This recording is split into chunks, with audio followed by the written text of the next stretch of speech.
안녕하세요. 자, 이번 9월달 해설 강의를 맡은 방문각의 쫄지마법법 이경철 강사입니다. 자, 여러분들이 이제 9월 모의고사 잘 보셨죠? 어려운 분들도 분명히 있었을 거고요. 아니면 좀 쉽다 이렇게 느끼신 분도 분명히 계셨을 겁니다. 자, 우리 이제 부동산 공법 해설 강의를 보겠는데, 자, 1번 문제부터 한번 확인 한번 해보도록 하겠습니다. 자, 1번 문제 한번 잠깐 볼까요? 자, 보면은요, 일단은 1번 문제를 봤더니 여기에서 국토개 및 이용에 관한 법률입니다. 자, 그리고 우리가 알아야 될 게 바로 여기 있네요. 도시군 관리계획이죠. 자, 그러면 이 도시군 관리계획에서 해당하는 것을 모두 고른 것은 이렇게 나와 있습니다.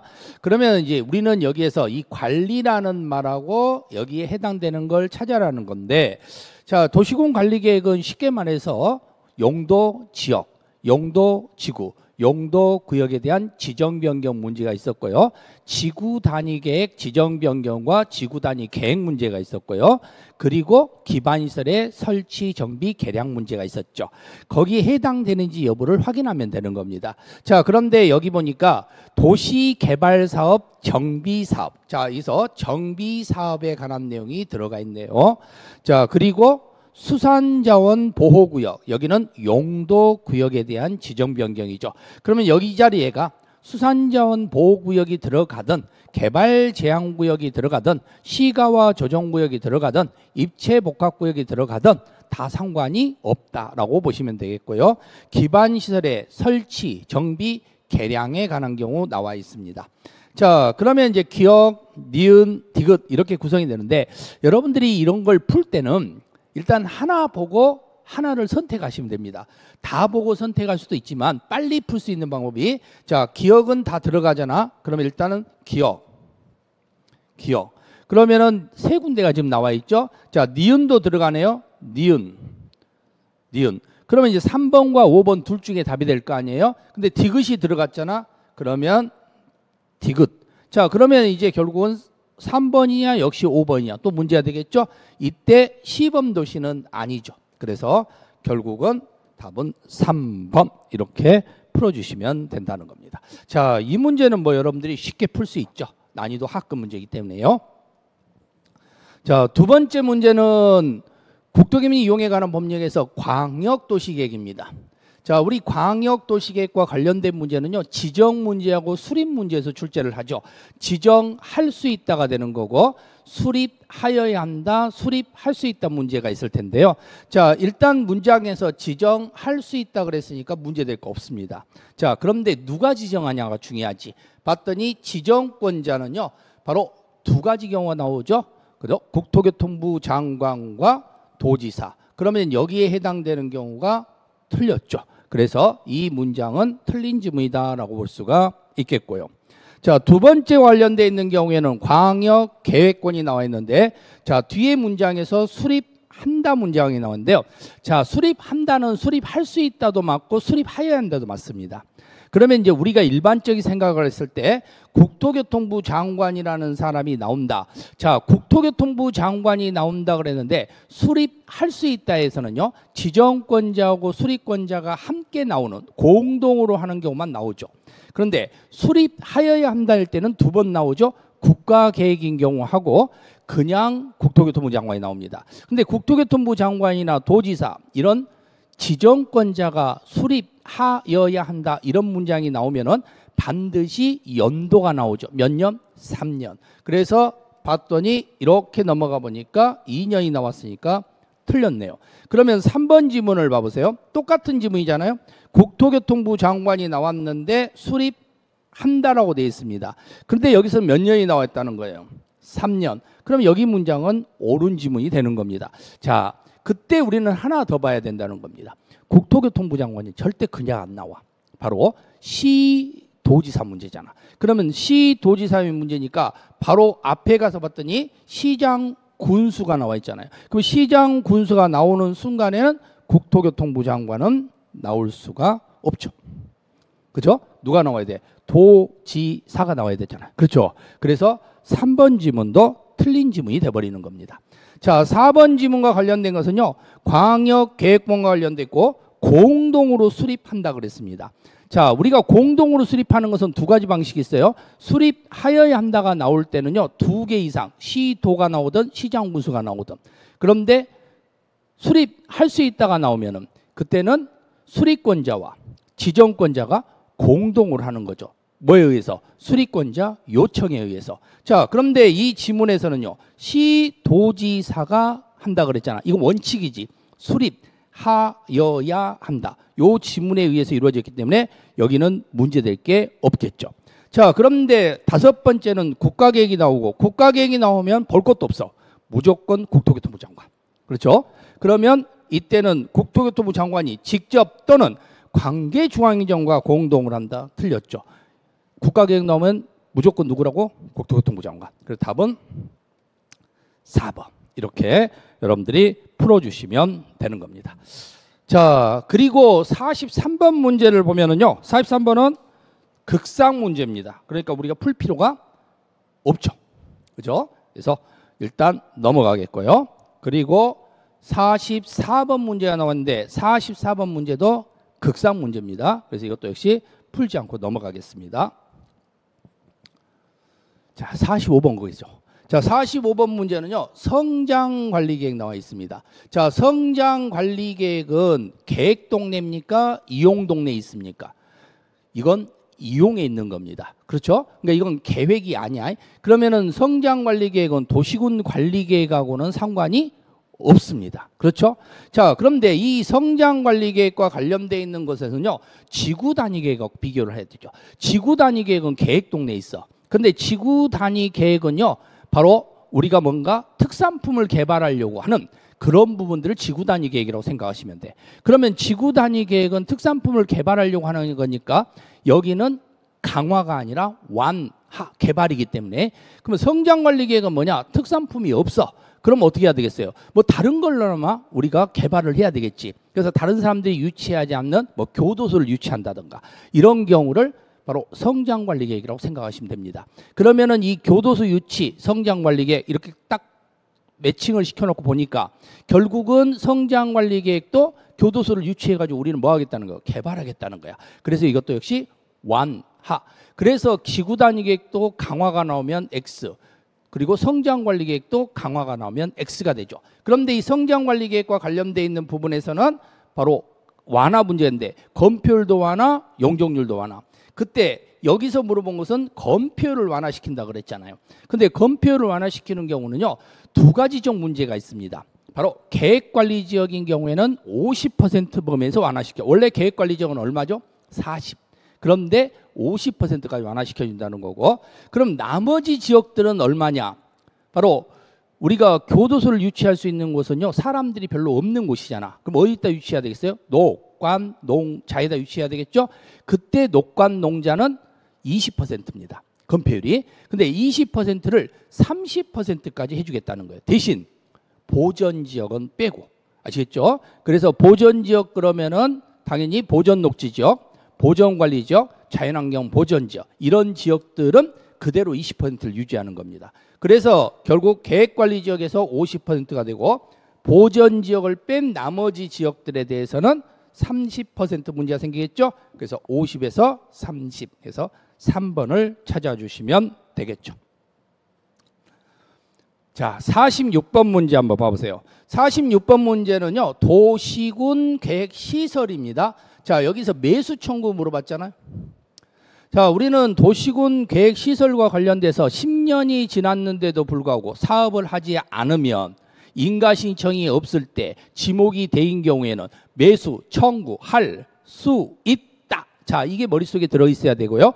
그러면서 매수를 하겠다라고 할 때 그때는 도시군 계획시설 채권에 문제가 생기는데, 도시군 시설 채권은 도시가 들어가 있으니까 당연히 지방자치단체만 발행을 합니다. 그러면 지방자치단체만 발행을 하는데 문제점은요, 언제 발행을 하냐가 문제고, 그때는 소유자가 원할 때, 그런 다음에 바로 부재중이나 비업무용인 경우는 3천 초과시입니다. 자, 그런데 여기에서 부재가 나와 있고 2천 초과가 나와 있잖아요. 얼마가 나온다고? 3천 초과시 이렇게 나와야 되는 거예요. 그러면 여러분들이 요 3천이라는 전제하고 기억을 좀 해야 될 게 뭐냐면요.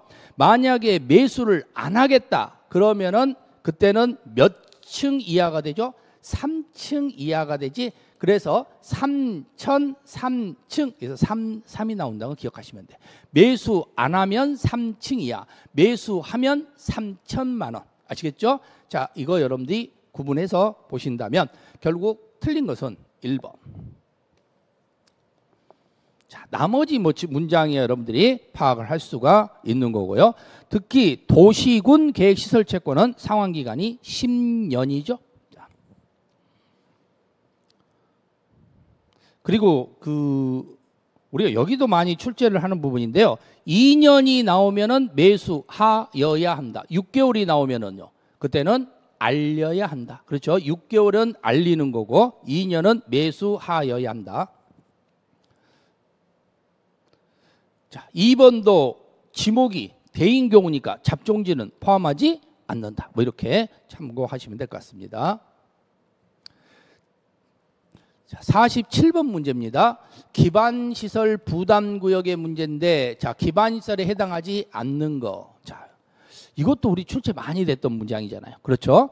자, 일단은 기반시설 부담이라는 것 자체는, 자, 돈이 없으니까 기부를 하면은 너희들이 지을 집을 더 높게 줘주겠다 이건데, 자, 집 높이를 좌지우지할 수 있는 학교가 있다 그랬죠? 자, 초등학교가 부족하니까 집을 낮게 줘라. 아니면 중학교가 부족하니까 집을 낮게 줘라. 고등학교가 부족하니까 집을 낮게 줘라. 대학이 부족하니까 집을 낮게, 짜증나잖아. 그래서 대학은 아니잖아. 근데 그 대학이 바로 고등교육법에 대한 학교라는 겁니다. 그래서 고등교육법의 학교가 바로 뭐가 된다? 대학이 되는 거예요. 그래서 대학은 여기에 해당하지 않는다. 이렇게 보시면 되는 겁니다. 자, 뭐 47번 같은 경우에도 역시 학급 문제니까 여러분들이 충분히 찾을 수 있는 문제죠. 자, 48번입니다. 국토개미 이용에 관한 법률에서 공동구 협의의 심의를 거쳐서 들어가는 공동구인데요.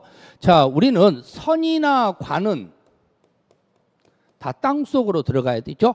자, 그래서 지하 전봇대라고 생각하시면 된다 그랬죠. 200만 제곱미터 초과되는 경우에 문제가 되는데, 이 선이나 관이 땅속으로 들어가는데 문제점이 될 수 있는 것은 무조건 들어가야 됩니다.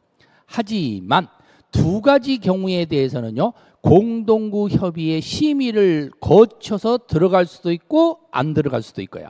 그러니까 들어가기는 들어가는데 심의를 거치느냐 안 거치느냐 문제죠. 그때 가장 문제될 수 있는 것은 가스관, 하수도관이죠.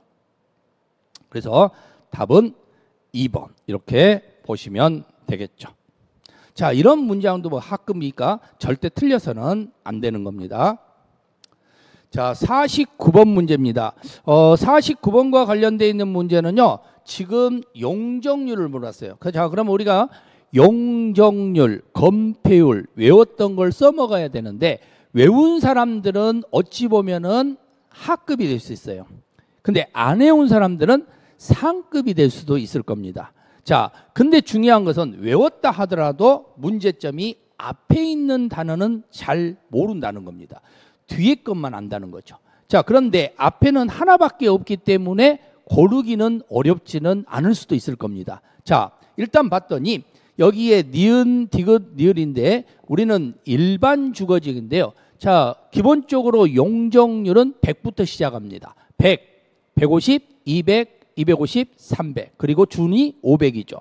자, 그런데 이 지문에 보면은요, 일종 일반 주거지이니까 100, 150, 200부터 시작하겠죠. 그래서 200, 250 그리고 300 이렇게 이루어지겠죠. 그러면 200, 250, 300을 찾아보니 여기에 다행히도 하나밖에 없네요. 그러면 기억은 그냥 아무만 안 해도 얼마가 되는 거예요? 100이 되겠죠. 그렇죠? 자, 우리는 앞에 걸 좀 봐야 되는 부분인데요. 자, 여러분들 이제 공부를 하셨던 분들은 이 부분에 대해서는 정리를 갖다 좀 하셨을 텐데, 보통 우리는 주거지역, 상업지역, 공업지역, 녹지지역 이하로 보시면 됩니다. 자, 그런데 주거지역인 경우에는요, 전용, 일반, 준 이렇게 나누어져 있습니다. 그렇죠. 자, 이때 전부터인데 시작은 항상 50, 끝도 50으로 마무리하면 돼요. 그러니까 50부터 시작한다 보시면 됩니다. 이 밑으로는 다 50이야. 그렇죠? 녹감 농자는 다 50입니다. 자, 그리고 나서 일반 주거지 형태가 100이 되죠. 그리고 준이 200입니다. 그럼 준은 상업지역과 관련되어 있기 때문에 상업이 200이 되고요. 공업이 150이 되는 겁니다. 그래서 50부터 시작하고 100부터 시작하고 200부터 시작하고 200부터 시작하고 150부터 시작하고 50부터 시작하고 그래서 이 앞에 규정이 바로 나오게 된다. 그러다 보니까 여기는 일반 주거지역이니까 100부터 시작을 했겠죠. 됐죠? 그래서 답은 4번. 자, 50번이죠. 50번 문제는요. 지구 단위 계획 나왔네요. 자, 지구 단위 수립 시에 고려사항으로 명시하지 않는 것 그랬습니다. 자, 우리가 이런 문제를 풀려면은요. 지구 단위 계획 수립했을 때 고려사항을 다 알아야 돼요. 그러면 고려사항이 쭉 나와 있는데 이걸 여러분들이 어떻게 다 공부를 하냐는 거야. 그렇죠? 다른 것도 공부할 게 많은데 그러면은 이 지문이 딱 나오는 순간에 일단은 지구 단위 계획과 관련이 없는 걸 찾아야 되겠죠. 그러면 우리가 공부한 것 중에서 출제자들은 항상 그럽니다. 우리가 공부를 한 것 중에서 지구 단위 계획이 아닌 어딘가 다른 곳에서 뭔가를 봤던 거 이런 것들을 집어넣는다는 거예요. 그런데 이 지문을 쭉 본 순간에 여가 휴식 공간이라는 말이 나와 있고 여가 휴식 공간이 딱 나오면 우리는 도시자연 공원구역이라고 보시면 됩니다.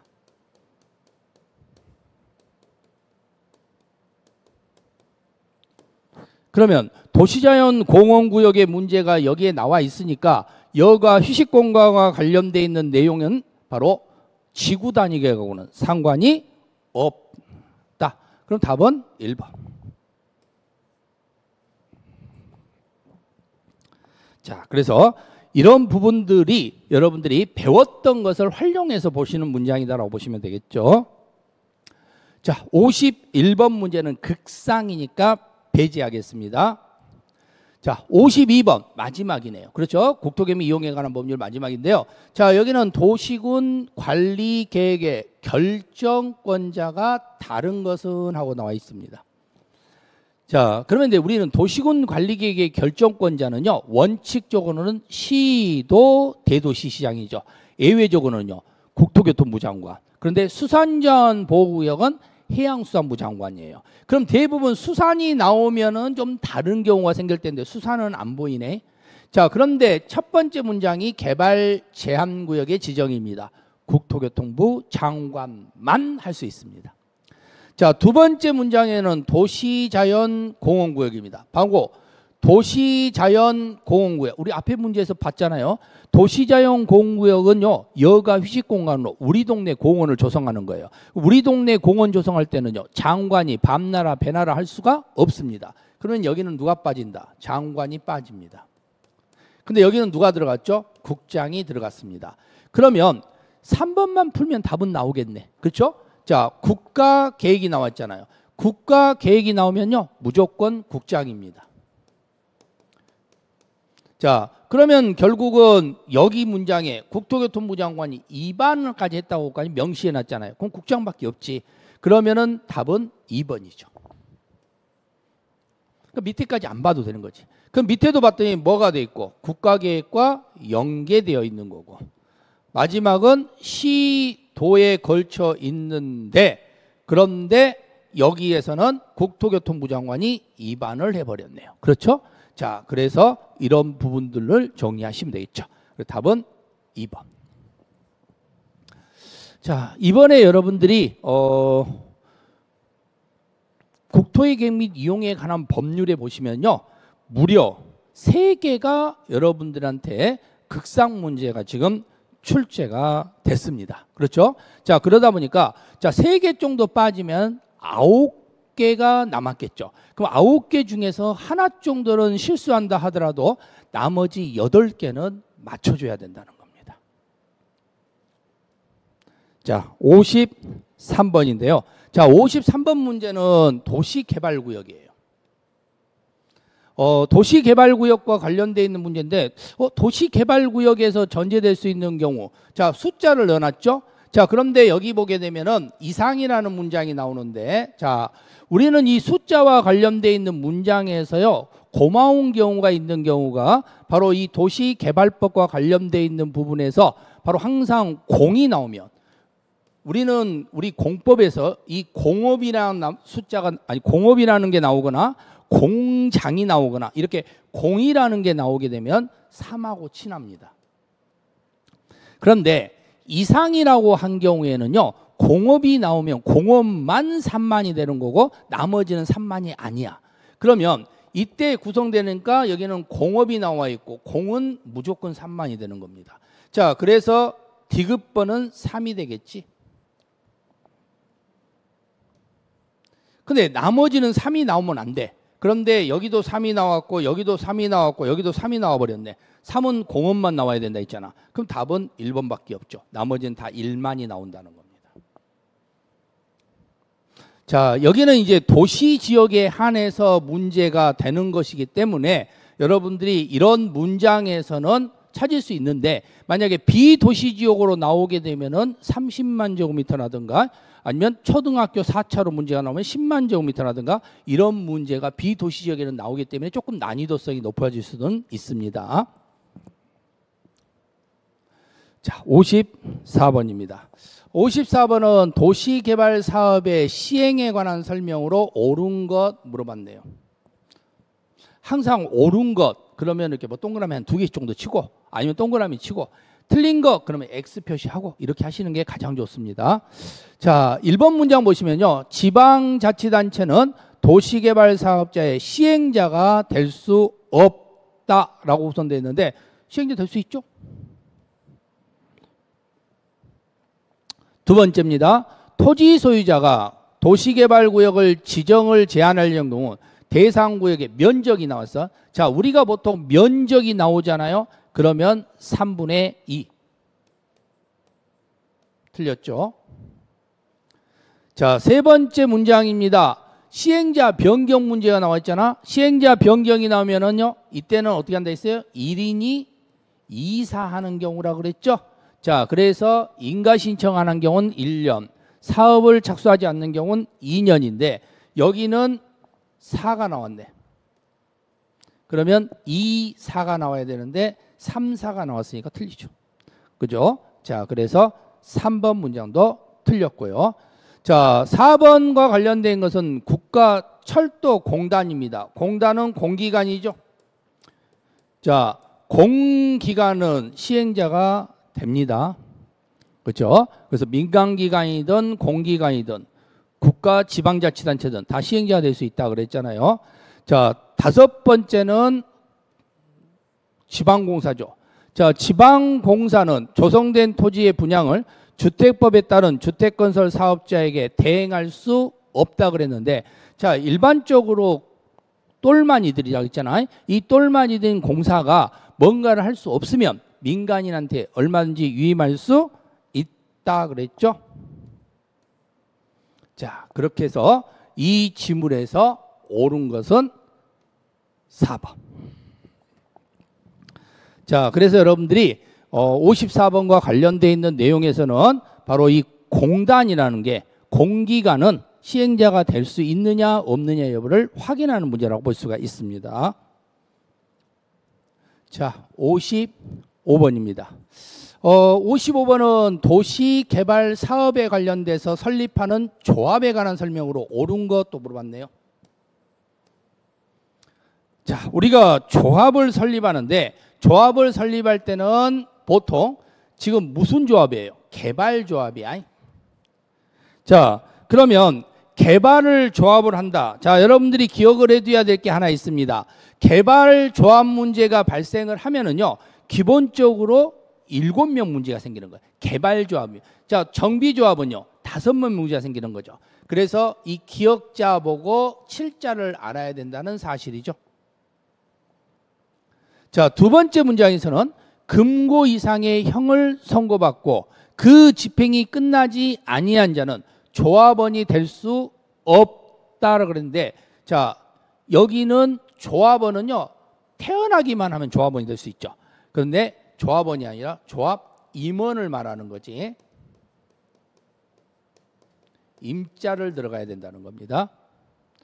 자, 세 번째 문장에서는요, 조합 설립 인가를 신청할 때는요, 당연히 동의를 받습니다. 자, 우리가 이 조합이라는 게 결성이 되잖아요. 그럼 조합이 결성이 돼버리면 동의가 필요 없어요. 왜? 우리들끼리 알아서 하니까. 환지할 때도 어떻게 한다 해서 전부 환지한단 말이야. 근데 문제점은요, 조합을 결성하려면 동의를 받아야 됩니다. 근데 조합을 결성할 때 동의받을 때는 역시 면적 나오면은 3분의 2, 소유자 나오면은 2분의 1. 그러면 여기 문장이 맞으면 넘어가면 안 되죠. 반드시 플러스라는 게 나와줘야 되는 겁니다. 그런데 여기는 또는이라고 나왔으니까 틀렸지. 그래서 3분의 2 플러스 2분의 1. 자, 네 번째는 의결권을 가진 조합원의 수가 100인이에요. 자, 이것도 조심해야 될 게 대의원회와 관련된 문제에서요, 우리 도시개발법은 50명 이상이면 대의원회를 두어야 한답니다. 그런데 정비조합은 100명 이상이면 죄송합니다. 개발법은 50명 이상이면 둘 수 있답니다. 자, 그런데 정비법은 100명 이상이면 두어야 한답니다. 자, 그러다 보니까 이제 이게 문제가 생길 수 있는데요. 그때 우리가 기억을 해야 되는 것이 개발법과 관련되어 있는 것은 50명 이상이면 둘 수 있다로 됐으니까 100명이 되더라도 둘 수 있는 거고 200명이 되더라도 둘 수 있는 겁니다. 자, 그러다 보니까 여기는 100명이 된다 하더라도 대의원회는 둘 수 있다라고 해야 되지 두어야 한다라고 이야기하면 안 된다는 거죠. 자, 다섯 번째는요, 조합이 인가받은 사항 중 청산에 관한 사항을 변경할 때는 지정권자에게 변경 인가를 받아야 한다라고 되어 있습니다. 자, 우리가 조합과 관련되어 있는 부분에서는 인가를 받는데요, 그때 조합에 관련돼서 인가가 아니라 신고만 하는 경미한 사유가 있는데, 자, 이 경우에는 사공 변경이죠. 사무실 변경이라든가 공고방법 변경이라든가 이런 문장이 나올 때는 신고 문장이 나오고, 나머지 지문이 나오게 되면은 이때는 당연히 인가를 다시 받아야 되겠죠. 그래서 변경 인가를 받아야 한다, 이렇게 구성해서 보시면 되죠. 답은 5번이 되는 겁니다. 자, 56번 문제 보겠습니다. 자, 56번 문제는 조금 쉬운 문제는 아닙니다. 자, 도시개발사업의 실시계획에 관한 설명으로 옳은 것은 이렇게 나와 있죠. 자, 근데 1번 지문 보시면요, 지정권자인 국토교통부 장관이 실시계획을 작성할 때는 시장, 군수, 구청장한테 의견을 들어야 된다 그랬는데요. 자, 이 지문과 관련되어 있는 경우에는 바로 국토교통부 장관이 실시계획을 작성하는 경우니까 이때는 시도, 대도시, 시장 이런 문제가 나와줘야 되겠죠. 자, 두 번째 지문은요, 도시개발 사업을 환지 방식으로 시행하는 구역에 대해서 지정권자가 실시계획을 작성하면 이때는 도시군 계획 결정 내용을 관할 등기소에, 자, 지정권자가 하니까 관할 등기소에 통보 제출하지 않아도 된다라고 되어 있는 겁니다.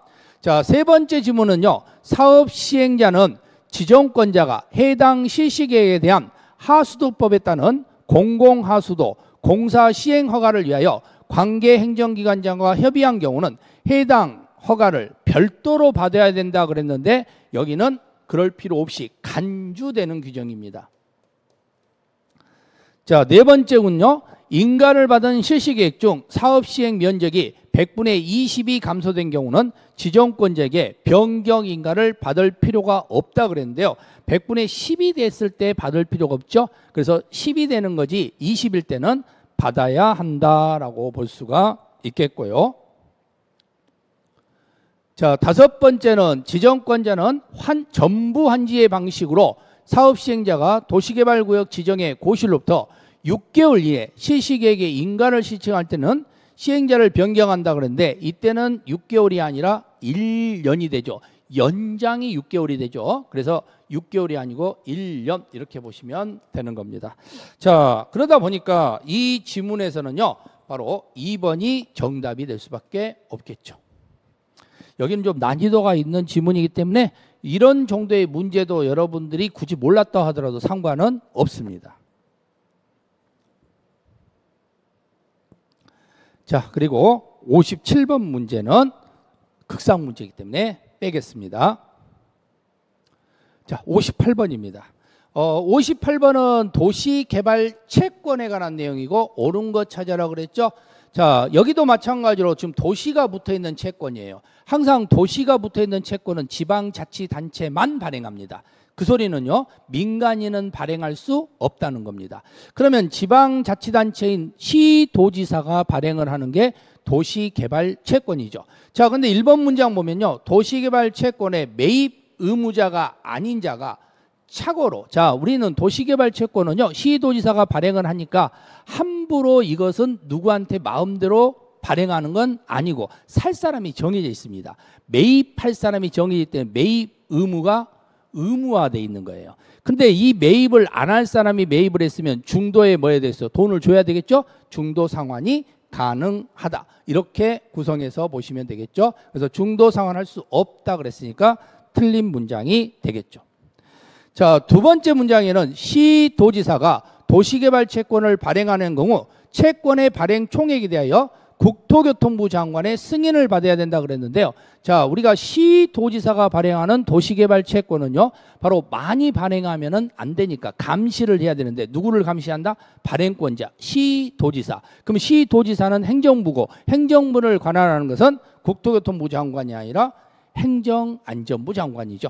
국토교통부 장관 승인은요, 주택상환 사채에서 나오는 거죠. 그곳은 등록사업자가 있기 때문에 등록은 국토교통부 장관한테 하잖아요. 그래서 주택상환 사채는 국토교통부 장관한테 승인받는다. 이거와 차이점이 되기 때문에 비교하셔야 되고요.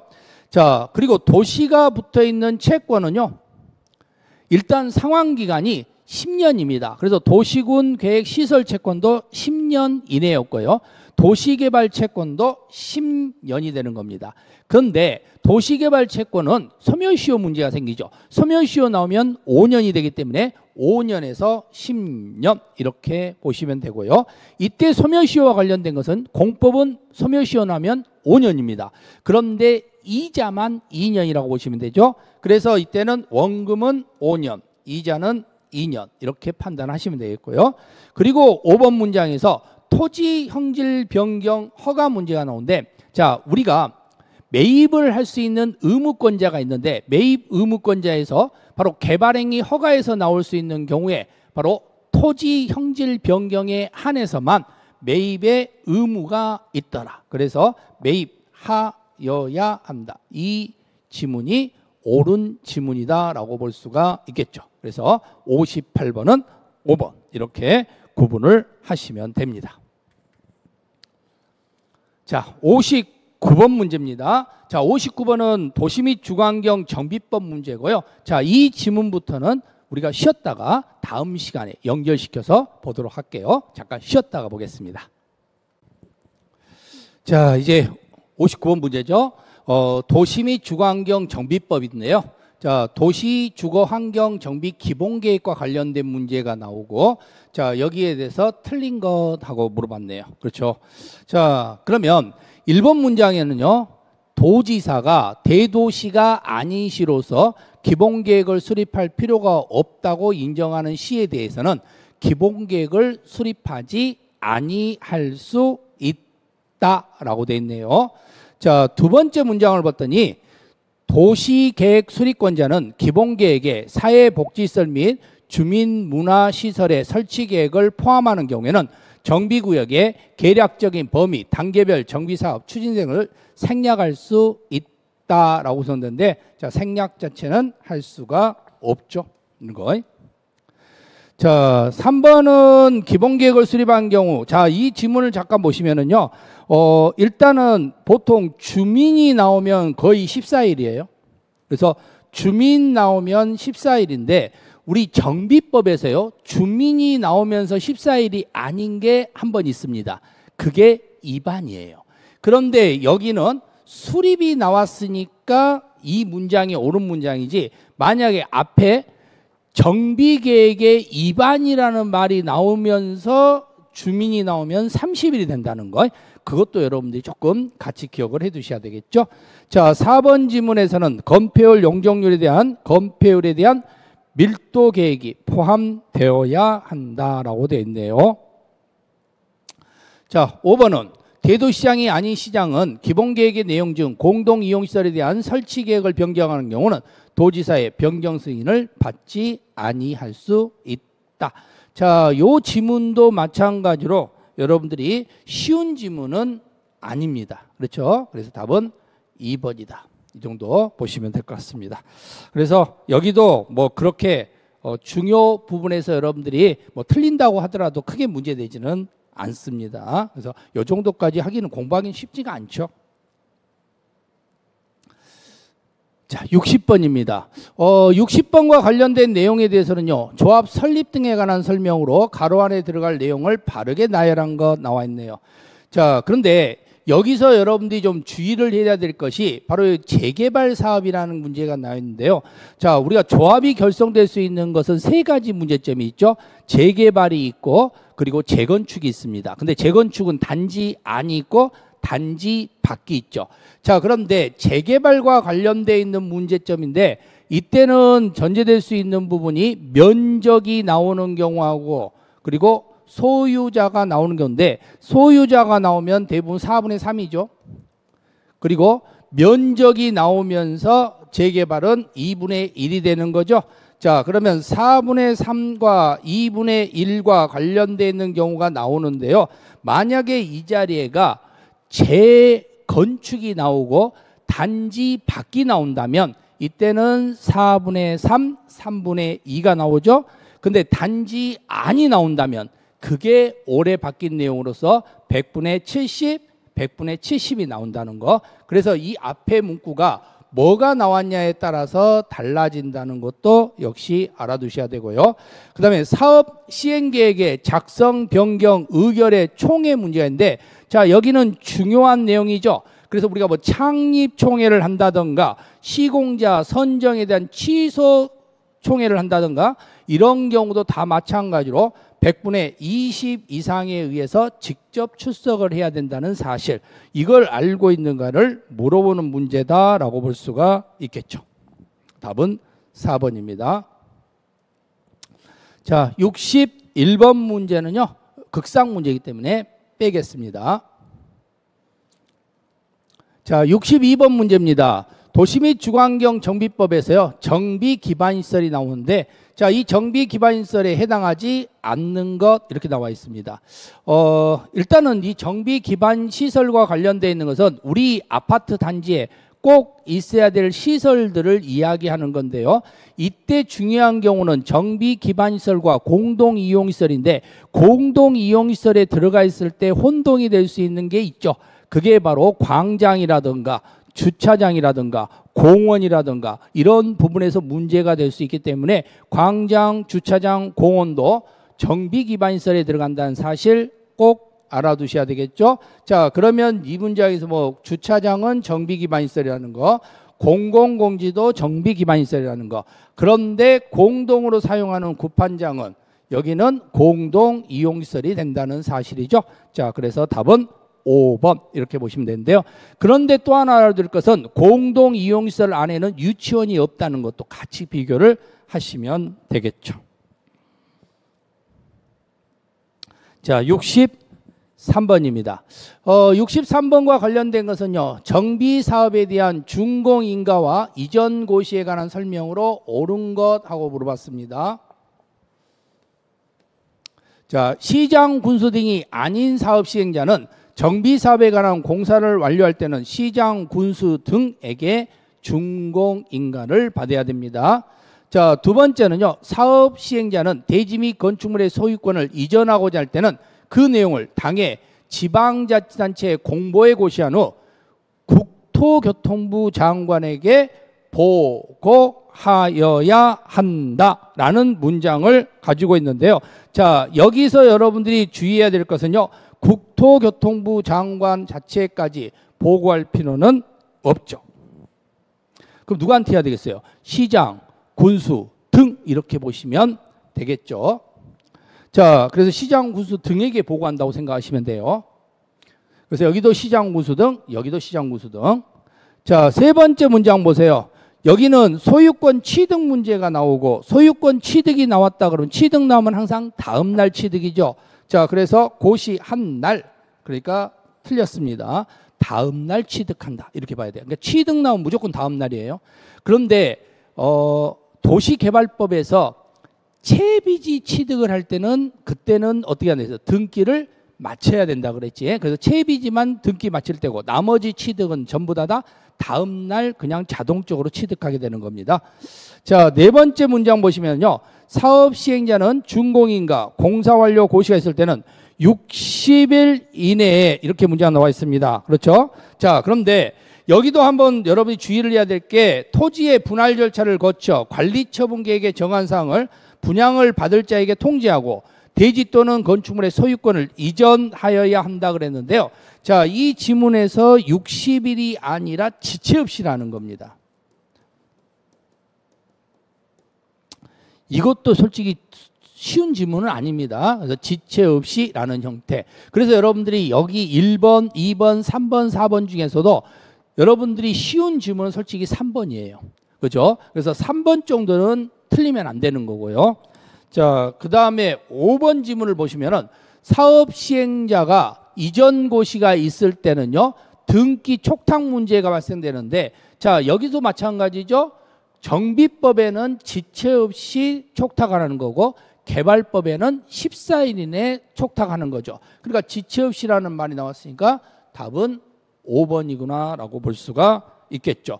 자, 그러면 63번 문제는 솔직히, 그죠? 63번 문제는 솔직히 3번하고 5번만 갖고 풀어야 돼요. 그래서 1번, 2번, 4번 지문과 관련된 내용들이 나오면 여러분이 상당히 혼동스러웠을 겁니다. 그래서 다행히도 3번, 5번으로 풀어서 5번이 답이라는 것만 알아도 정답은 찾을 수 있었다는 거죠. 자, 64번입니다. 64번 문장이 뭘로 나왔어요? 개수로 나왔습니다. 개수로는 자주 출제는 되진 않지만요. 그래도 혹시나 모르기 때문에 이런 개수 문제가 하나 나오는데, 자, 개수 문제에서는 여러분이 조금 어려운 경우가 이 중에 몇 개가 있을지를 모르니까. 자, 그럼 틀린 걸 골라라 그랬는데, 자, 첫 번째는 주거환경 개선 사업인데, 주거환경 개선 사업은 자, 직접 할 수도 있죠. 수용할 수도 있죠. 그죠? 관리 처분할 수도 있죠. 환지할 수도 있죠. 혼용할 수도 있습니다. 그래서 스스로도 할 수가 있고, 그리고 재개발 사업은요, 관리 처분과 환지만 나옵니다. 그래서 관리 처분 나오고 환지가 나와 있습니다. 재건축 사업은요, 관리 처분만 됩니다. 다른 거 나오면 안 돼요. 자, 그런데 이 지문에서 봤더니 관리 사업 시행자가 정비구역에 인가받은 사업 시행 계획에 따라 건축물을 건설하여 공급하는 방식법으로 할 수 있다라고 되어 있는데요. 자, 일단 여기는 관리처분 계획에 의해서만 이루어지는 건데, 여기 관련돼서 관리처분이라는 전제로 구성되는 게 없잖아요. 그렇죠? 그래서 관리처분만 허용된다 이렇게 보시면 되는 겁니다. 자, 그래서 D급번은 틀린 지문이 되겠죠. 자, 리을번 지문은요, 주거환경 개선 사업이고, 주거환경 개선 사업은 관리처분 가능합니다. 대신 여기는 주택 외 건축물은 안 되기 때문에 바로 주택과 부대시설, 복리시설을 공급한다라고 보시면 되겠죠. 자, 미음번은 주거환경 개선 사업이고, 주거환경 개선 사업은 수용이라든가 혼용 방식도 허용될 수가 있습니다. 자, 그렇다면 결국 틀린 것은 D급번 한 개만 틀린 지문이 되겠네요. 그래서 이 지문만 틀렸고 나머지는 옳은 지문이다 이렇게 보시면 되겠죠. 자, 65번입니다. 주택법 문제네요. 주택법 용어에 관한 설명으로 틀린 것은 우리가 주택법과 관련돼서는요, 이렇게 부대시설, 복리시설 가지고 이제 출제를 하는데, 부대시설은 반드시 있어야 될 시설, 복리시설은 있으면 편리한 시설이죠. 자, 경비실은 있어야 되겠죠. 주택에 딸린 주차장 있어야 되죠. 그래서 주택도, 주차장도 부대시설이 되는 겁니다. 그렇죠. 자, 그래서 결국은 65번과 관련되어 있는 문장에서는 2번이 틀린 지문이다. 이렇게 여러분들이 구분을 하시면 되겠죠. 3번은 주민운동시설이니까 복리시설이 맞고요. 유치원, 경로당도 있으면 편리하니까 복리시설이 맞고요. 그런데 관리사무소는 꼭 있어야 되니까 부대시설이다라고 보시면 되겠죠. 자, 66번 문제입니다. 66번 문제는 투기과열지구를 물어봤고요. 지정 기준에 대해서 포함되지 않는 것 물어봤는데요. 우리는 이 지문에서요, 1번과 관련되어 있는 지문부터 보시면은요, 기본적으로 투기과열지구가 나오든 조정대상 지역이 나오든 아니면 그 분양가 상한제, 그게 세 가지가 지정 대상이 다 달라요. 근데 그 지정 대상과 관련돼서 공통적인 게 이겁니다. 2개월, 5대1, 그리고 국민주택은 10대 1입니다. 아시겠죠? 그래서 국민주택은 10대 1 이렇게 구성되는 거고요. 자, 그 다음에 두 번째와 관련돼서는 뭐 30% 연쇄 유축될 문제 나와 있고, 자, 세 번째 문장을 한번 보시면은요, 바로 여기에 이 지문에서 6개월간의 나오는데 직전 월보다 급격히 감소하는 부분 나와 있죠. 자, 여기는 월이 아니라 연도입니다. 연도. 자, 이것도 솔직히 고르기는 쉽지가 않죠. 그렇죠? 그리고 전국 평균 이하. 그래서 여기서는 한 1번 정도, 뭐 한 2차 하신 분들이야 이제 이건 좀 보셨기 때문에 좀 알 수 있는데, 1, 2차 동차하신 분들은 한 1번 정도는 기억해 두세요. 2개월, 5대1, 국민주택 10대 1이 이것은 분양가 상한제, 투기과열지구, 조정대상지구 다 공통적이기 때문에. 자, 평균 이하 문제 나와 있습니다. 자, 그래서 이 지문에서는 3번.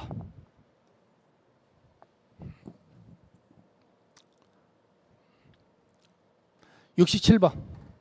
매도 청구 나왔네요. 근데 여기서 뭐예요? 사용 검사 후 매도 청구입니다. 틀린 거. 사용 검사 후 매도 청구가 나오면은요, 일단은 5% 미만이 나오면 매도 청구 가능하죠.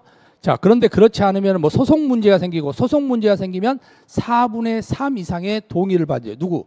입주자들에게. 자, 그러면 4분의 3 이상의 동의를 받고 구성되는데요. 자, 그러다 보니까 바로 여기에서 4분의 3이 되는 거지 3분의 2가 아니다는 거 기억하시면 되겠고요. 또 하나 문제되는 것은요, 4분의 3은 찬성하면 4분의 1은 반대하겠지?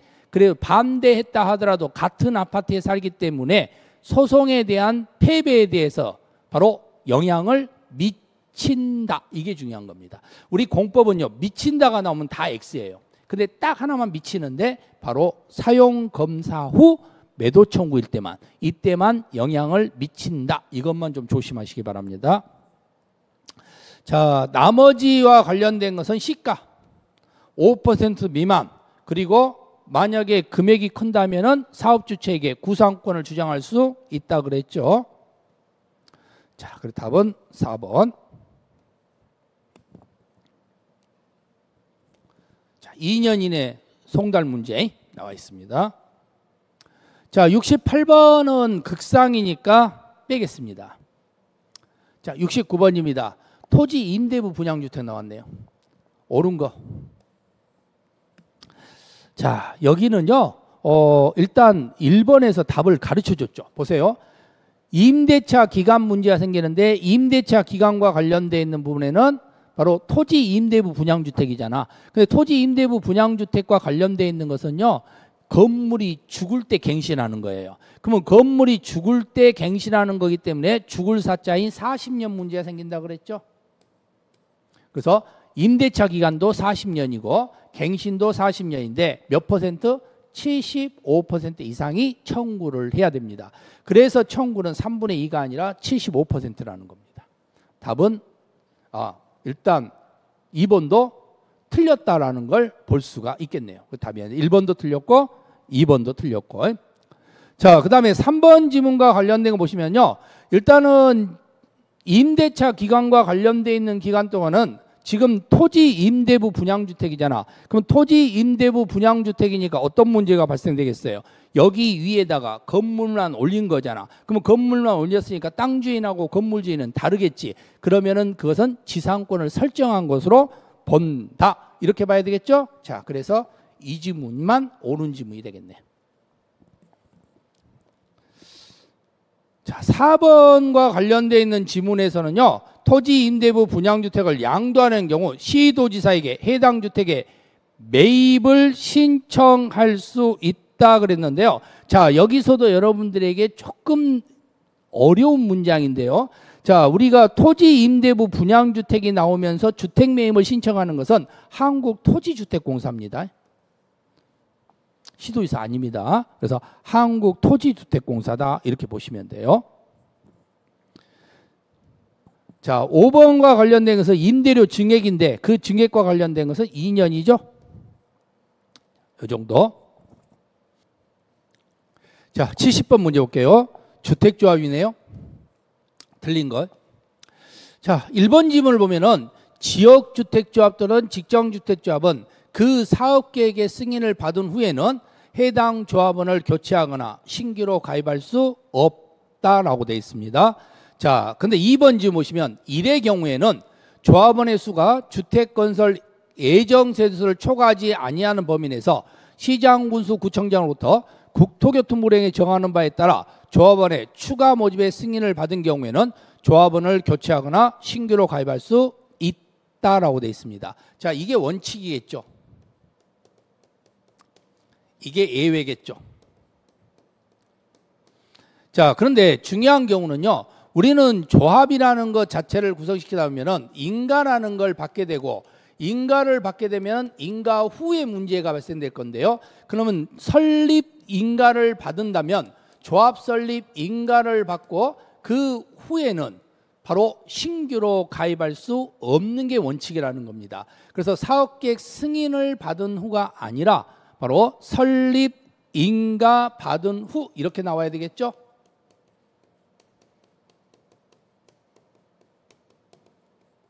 그래서 여기서는 1번의 문장에서 여러분들이 주의를 하시면 되겠죠. 자, 그 다음에 3번과 관련된 것은요. 인가를 받을 때 지역이든 직장이든 간에 80% 이상의 권한과 15% 이상의 소유권을 확보를 해야 인가 문제가 발생을 한다. 이렇게 이야기를 했습니다. 자, 4번은요. 발기인이 조합원 모집 신고가 수리된 날부터 2년이 되는 날까지 주택조합 설립인가를 받지 못하면, 자, 여기 중요하죠. 2년이 되는 날까지 설립인가를 받지 못하면 이때는 총회 의결을 거쳐 사업 종결 여부를 결정해야 됩니다. 근데 또 하나 문제가 있죠. 3년이 되는 날까지 사업계획 승인을 받지 못해도 똑같은 문제가 발생하는 거예요. 그래서 인가는 2년, 승인은 3년. 자, 5번째죠. 조합원의 공개 모집 이후에 사망이나 자격 상실, 탈퇴 등으로 인해 문제인데요. 보통 우리는 모집을 할 때는 신고하고 선착순입니다. 그렇죠? 아니, 그 공개 모집이죠. 신고하고 공개 모집. 그런데 충원을 할 때는 신고 안 하고 선착순입니다. 그래서 신고하지 않고 선착순 이렇게 여러분들이 구분을 하시면 됩니다. 자, 그래서 답은 1번.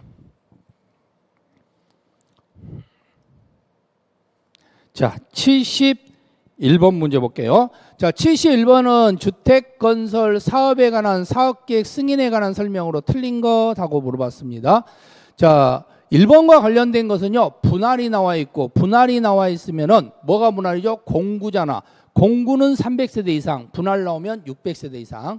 자, 두 번째 문요. 사업주택가 주택건설 대지를 사용할 수 있는 권한을 확보한 경우는 그 대지의 소유권을 확보하지 못한 경우에도 사업계획 승인을 받을 수 있고요. 그 공사 착수가 연장되지 않는 한 주택건설 사업계획 승인을 받은 날로부터 공사는 기본적인 공사의 착수는 몇 년 문제가 생기느냐? 5년 문제가 발생을 합니다. 자, 그런데 우리는 공구라는 것을 할 때 1공구, 2공구 둘로 나눠서 할 건데요. 항상 뭐든지 첫 번째 하는 것은 5년, 두 번째 하는 것은 2년 이렇게 구성을 한다라고 보시면 되겠죠. 그래서 5년 문제가 발생한다는 거. 4번은요. 사업계획 승인권자는 착공신고를 받은 날부터 20일 이내 신고 수리 여부를 신고인에게 통지합니다. 그리고 60일이죠. 승인 여부 통보. 저기 30일로 많이 바꾸고 90일로 많이 바꾸니까 조심하셔야 됩니다. 자, 그러면 이 지문에서 틀린 걸 물었으니까 틀린 것은 3번 이렇게 보시면 되겠네요. 자, 72번입니다. 72번은 다중 이용 건축물이 나와 있어요. 자, 우리 건축법에서 다중 이용 건축물인데 기본적으로 첫 번째 다중 이용 건축물을 하면 층수를 보면 돼. 층수가 16층 이상이면 무조건 다중입니다. 근데 16층 이상의 건축물은 제외한다 그랬잖아. 그럼 두 번째는 뭘 봐야 되겠어요? 이때는 면적을 봐야 돼. 그 면적은 얼마 이상이냐? 바로 5천 이상이 되는 거예요. 자, 근데 5천 제곱미터 이상 맞네.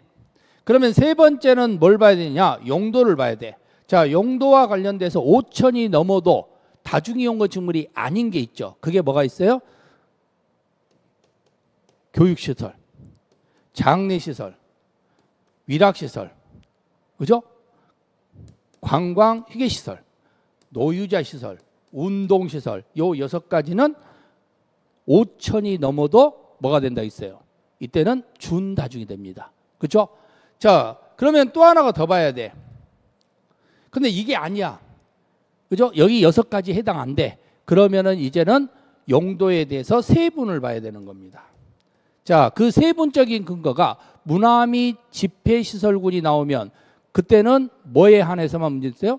바로 동식물원은 제외된다. 이게 하나 나오는 거고요. 자, 그리고 그죠? 운수시설과 관련되어 있는 부분들이 전제돼서 나올 수 있는 부분이 있죠. 자, 그리고 숙박시설과 관련된 부분 나오는 경우 있죠. 그리고 의료시설과 관련된 부분이 나오는 경우가 존재를 하는 겁니다. 근데 운수시설은 여객용에 한한다고 그랬을 거고요. 숙박시설은 관광 숙박시설에 한한다고 그랬을 거고, 그리고 의료시설은 종합병원에 한한다라고 되어 있습니다. 근데 문화 및 집회시설은요, 한한다가 아니라 동식물원은 제외된다고 그랬습니다. 그러면 이 지문상에서 문화 및 집회시설군의 동식물원은 제외되니까 빠져야 되고, 숙박시설에 관광 숙박시설 들어가게 되는 거고, 의료시설에 종합병원 들어가게 되는 겁니다. 그래서 답은 1번을 찾아주시면 되겠죠.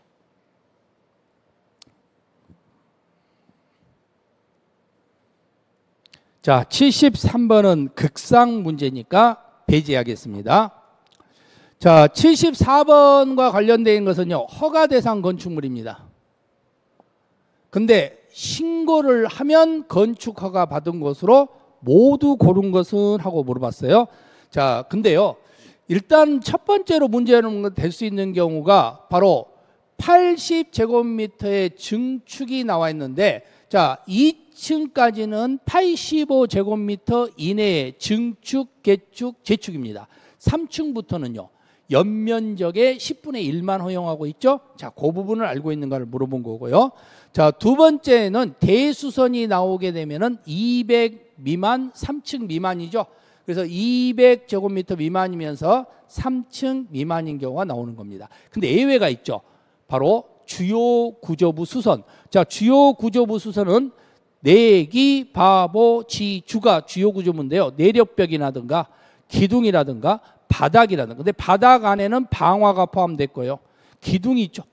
그죠? 그리고 지붕틀, 주계단인데 주계단 안에는 피난계단이 포함되어 있습니다. 자, 그러면은 디귿번과 관련되어 있는 것은 주계단 수선이니까 주요 구조부 수선이고, 주요 구조부 수선은 층수, 면적 상관없습니다. 그러면 이 세 개가 전부 다 신고만 하면 허가로 간주되는 상황이 되는 겁니다.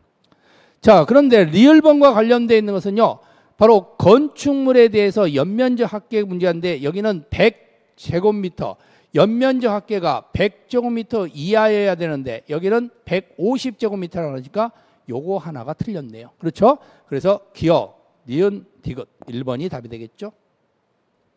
그래서 여러분들이 신고하면 허가로 간주되는 거, 그걸 정확하게 알고 있어야 됩니다.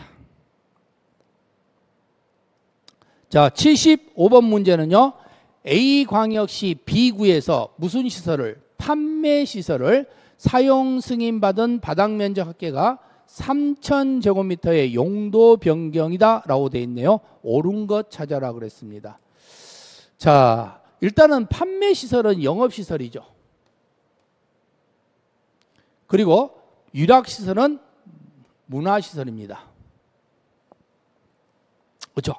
자, 그러면은 이때 문화 시설과 영업 시설이 있는데 어디가 더 위에 있느냐 봤더니 바로 문화 시설이 더 위에 있습니다.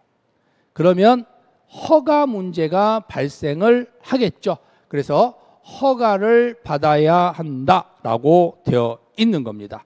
자, 그러면은 이때 A광역시 B구 문제인데, 자, 누구한테 허가를 받아야 되냐? 시장, 군수, 구청장입니다. 그러니까 광역시장이 아니라 B구청장에게 허가를 받아야 한다. 이렇게 나와야 되겠죠. 자, 두 번째는요, 숙박시설로 갑니다. 자, 숙박시설은 역시 영업시설입니다. 그러면 영업시설에서 영업시설로 가는 경우에는요, 자, 여기는 바로 변경 신청 문제가 발생을 합니다. 그러면 변경 신청 문제가 발생되고 그때 누구한테 변경 신청을 해야 되느냐? B구청장한테 하는 겁니다. 자, 그러면 여기는 옳은 지문이 되겠죠. 자, 세 번째는 자동차와 관련된 건데 자동차가 가장 위에 있습니다. 그래서 허가입니다. 그래서 B구청장한테 허가를 받아야 되는 거고요. 자, 교육연구시설은 교육 문제가 되는데 교육은 영교 아래에 있습니다. 그래서 이 경우에 대해서도 신고 문제가 발생을 합니다. 자, 다섯 번째와 관련돼서는 운동시설인데, 자, 운동시설과 관련돼 있는 경우도 영업시설입니다. 그러면 영업시설과 관련돼 있는 것은 변경 신청 문제가 발생을 합니다. 그러면 이 변경 신청 문제가 발생을 하면 이때는 사용 승인 규정이 적용되지 않습니다. 사용 승인은 100제곱미터 이상이면 사용 승인 문제가 생기는데 중요한 경우는 허가나 신고인 경우에는 사용 승인 문제가 발생한다. 그렇다면 변경 신청은 그럴 필요가 없다. 이렇게 보시면 되겠죠. 답은 2번이 되는 겁니다. 자, 그래서 75번과 관련돼서 아주 5번이 상당히 중요 문장이 될 수 있습니다. 500제곱미터 이상인 경우는 건축사 설계 문제 있잖아요. 그때는 허가만 가능해. 그런데 사용 승인은 허가 신고만 가능해. 그러니까 당연히 변경 신청은 해당되지 않는다. 이렇게 봐야 되겠죠. 자, 76번 문제는요, 건축물의 면적 등의 산정 방법으로 틀린 것하고 물어봤습니다. 자, 1번 지문에 보시면요, 용적률. 자, 우리가 연면적에는 지하층이 포함됩니다. 그런데 용적률을 계산할 때는 지하층을 산입하지 않습니다. 자, 두 번째는요, 필로토가 있으면은 면적에 산입하지 않습니다. 자, 세 번째는 노대 문제가 있는데 노대와 관련되어 있는 것은 베란다 문제가 있고 베란다는 1.5m를 공짜로 준다 그랬죠. 그래서 1.5m를 뺀 면적이 되는 겁니다. 그래서 1m가 아니라 1.5m라고 나와야 되겠죠. 자, 그리고 네 번째는요, 생활 폐기물 보관시설은 이건 있어야 되는 거잖아요. 그럼 우리가 생활하는데 꼭 있어야 되는 시설들은 이것들은 면적에서 빠진다 그랬죠. 산입하지 않는다는 겁니다. 그리고 층수를 구분하지 못하면 4m마다 하나의 층으로 본다 그랬죠. 자, 그래서 결국 답은 3번.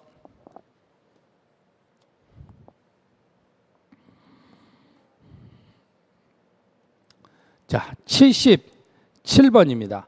77번 문제 보면요. 이행강제금 문제가 나오는데 이행강제금에서는요. 자, 감경과 가중이 있는데 만약에 감경을 하잖아요. 그럼 60제곱미터 이하의 문제에서 2분의 1 감경이야. 그러니까 절반 감경해버려. 그런데 가중은 100% 가중합니다.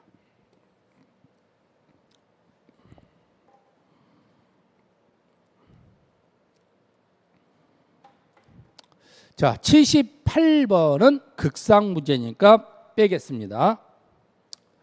자, 79번 문제가 있는데요. 79번에서는 위탁경영 문제예요. 위탁경영과 관련되어 있는 것은 대부분 숫자 3이 나옵니다. 그렇죠? 숫자 3이 나와요. 자, 그러면서 우리가 임신과 관련된 문제가 있는데 임신은 배가 불렀으니까 6이 된다 그랬죠. 그래서 6개월 문제 생겨요. 그래서 여기 6개월입니다. 그리고 임신한테 미안하니까 미만이 된다 그랬죠. 그래서 6개월 미만. 자, 요 지문은 옳은 지문입니다. 자, 그리고 징집, 소집 이유가 있는 경우죠. 그 다음에 법인 청산 중인 경우입니다. 그런데 자기 노동력이 부족하면 일부만 위탁한다 그랬습니다. 자, 그리고 국외 여행인데 아까 제가 숫자 3 나온다 그랬잖아요. 3개월. 그리고 국외 여행이어야 돼요. 국내 여행은 안 됩니다. 답은 5번입니다.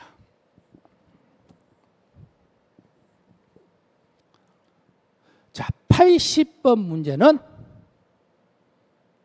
뭐요? 극상 문제네요. 그렇죠?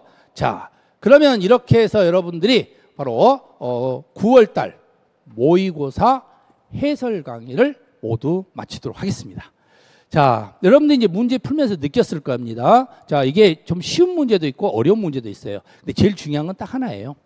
쉬운 건 틀리지 말자. 내가 아는 건 틀리지 말자는 겁니다.